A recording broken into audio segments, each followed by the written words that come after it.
Alors que le Tour d'Italie 2024 touche à sa fin, je voulais consacrer un épisode de classique à cette course mythique. L'édition 2016 m'est directement revenue à l'esprit et je vais vous en faire le récit.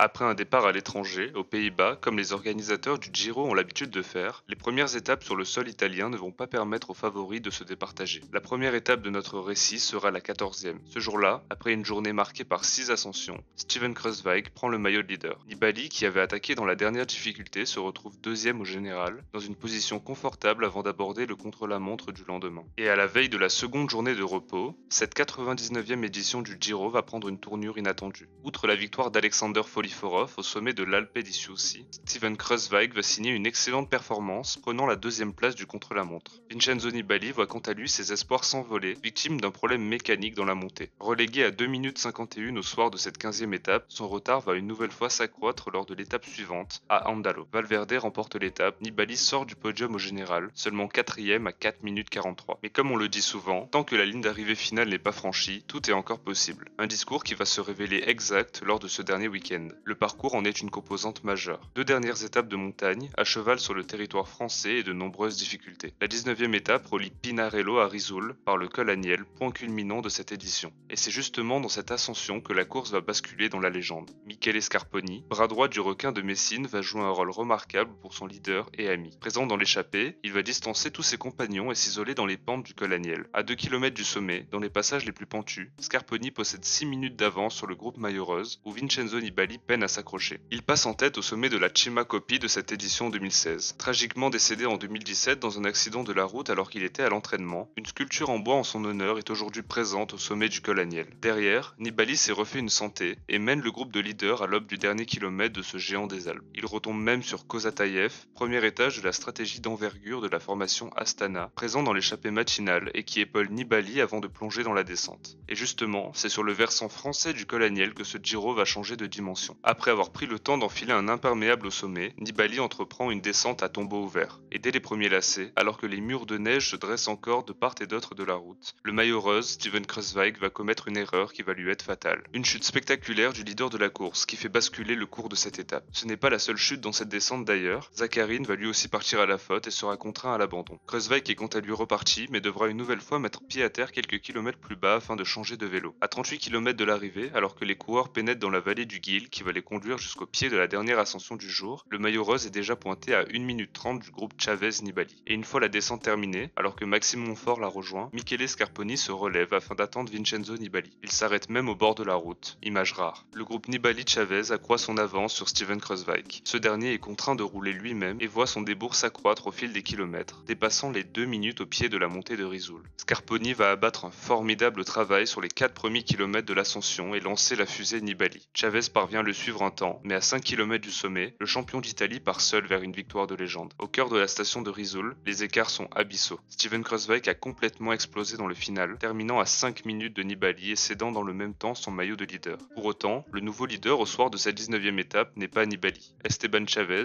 troisième de l'étape, profite des circonstances de course pour endosser la Maglia Rossa à la veille de l'ultime étape de montagne de cette 99e édition du Giro. Mais quelle étape! Le profil vous est peut-être familier, car oui, il épouse les traits de la 19e étape du Tour de France 2024. Au programme, un enchaînement retentissant. Col de Vars, col de la Bonnette, col de la Lombarde, et pour conclure cette étape dantesque, l'ascension de la station de Sant'Anna di Vinagio. Cette fois-ci, le scénario est différent. L'échappée, partie dès le col de Vars, est vouée à aller au bout. Mais la lutte pour le maillot rose va animer le final de cette étape décisive. Sous la banderole des 20 derniers kilomètres, en direction de la station d'Isola 2000 et du col de la Lombarde, le groupe maillot rose n'est plus composé que de 8 coureurs. Et dans la lignée de l'étape de la veille, Michele Scarponi est une nouvelle fois la pierre angulaire du dispositif Astana. Dernier coéquipier de Nibali, c'est lui qui fait l'essentiel du travail. 5 km plus haut, le Giro 2016 bascule dans la folie. Vincenzo Nibali accélère, Chavez et Valverde répondent immédiatement. Mais un virage plus loin, le requin de Messine s'envole. Et comme lors de l'étape précédente, le plan de l'équipe Astana est parfaitement exécuté. Présent dans l'échappée matinale, Daniel Kangert est repris par Nibali et lui offre un relais précieux dans les derniers kilomètres de la Lombarde. Descendeur virtueuse, le champion d'Italie accroît son avance dans la descente au-delà de la minute sur Esteban Chavez, alors en perdition. Et au moment où Rein Taramay décroche son premier et unique succès sur le Tour d'Italie, Vincenzo Nibali est le leader virtuel d'un Giro qu'il est en train de renverser dans les ultimes kilomètres de la 20e étape. Une fois la ligne franchie, les caméras sont tournées vers Chavez,